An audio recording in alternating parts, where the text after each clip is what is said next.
Nabi beritahu sebab apa agama ni kena jaga. Tapi yang ketiga ini, Nabi ajar kita nak ambil mana agama itu, sumbernya, puncanya, dari mana agama itu kita nak ambil. Lalu Nabi kata, fanzur amman ta'khuz, maka kau perhatikan, kamu kena perhati molek, kamu kena pertimbang molek. Fanzur amman ta'khuz, dari siapa kamu ambil agama itu.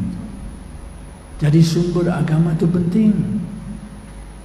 Sumber itu dari mana? Fanzur amman ta'khuz, hendaklah kamu perhatikan, maksudnya kamu timbang molek, kamu nilai molek, dari mana, dari siapa kau ambil agama itu. Jadi